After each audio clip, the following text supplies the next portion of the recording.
নমস্কাৰ ছাত্ৰ-ছাত্ৰীসকল, আজি আমি এই ভিডিঅ'টোত আলোচনা কৰিম 2025 বৰ্ষৰ মেট্ৰিক পৰীক্ষা বা এইচএছ পৰীক্ষাত গ্ৰেছ মাৰ্ক দিব নে নাই। 2025 বৰ্ষৰ পৰীক্ষাত গ্ৰেছ মাৰ্ক দিব নে নাই জানিবলৈ এই ভিডিঅ'টো শেষলৈকে চাবা।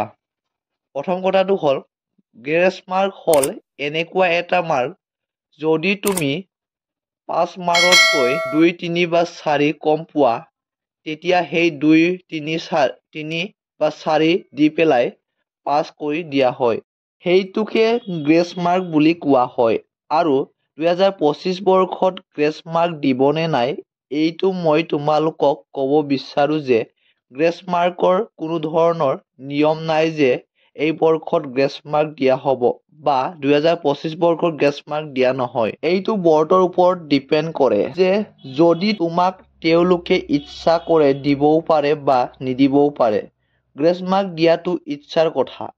যদি ইচ্ছা আছে দিব, যদি নাই নিদিয়ে। এনেকুৱা দেখা যায় যে 2 মাৰ্কৰ কাৰণে কোনোবা ষ্টুডেণ্টে ফেল কৰিছে। তেনে বহুত ঘটনা হয়তো তোমালোকে দেখা পাইছা যে মাৰ্কশ্বিটত 2 মাৰ্ক পালেই এই ছাবজেক্টত ছাত্ৰ-ছাত্ৰীসকলে পাছ কৰিলে হয়, কিন্তু 2 মাৰ্ক ধৰি দিয়া নাই।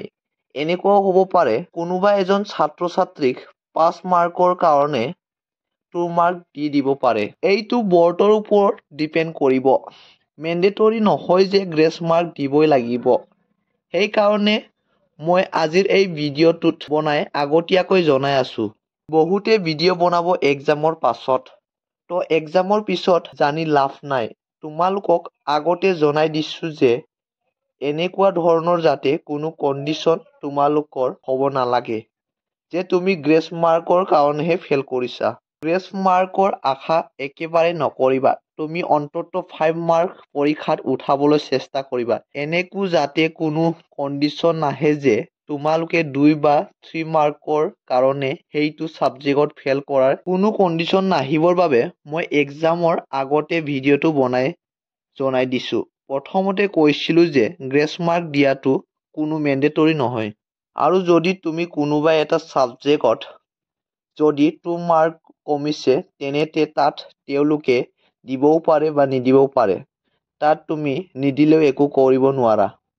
আৰু মই বাৰে বাৰে কৈছো যাতে এনেকুৱা ধৰণৰ কোনো কণ্ডিশ্যন আহিব নালাগে যে তুমি গ্ৰেছ মাৰ্কৰ কাৰণে ফেল কৰিছা। তুমি গ্ৰেছ মাৰ্কৰ আশা একেবাৰে নকৰিবা। এতিয়াও সময় আছে। তোমালোকে এনেকুৱা ধৰণৰ প্ৰিপাৰেশ্যন কৰা যাতে তুমি 5 মাৰ্ক পাব পাৰা। 5 মাৰ্ক উঠাব নোৱাৰিলে গ্ৰেছ মাৰ্কৰ আশা কৰি লাভ নাই। মই কৈছো গ্ৰেছ মাৰ্কটো নিশ্চিত নহয়। দিবও পাৰে নিদিবও পাৰে। আশা কৰো কথাখিনি বুজি পাইছা। আৰু বৰ্ডৰ পৰাও তোমালোকক কেতিয়াও নজনাই যে কিমান গ্ৰেছ দিয়া হ'ব বা এইটো ছাবজেক্টত কিমান মাৰ্ক গ্ৰেছ দিয়া হ'ব।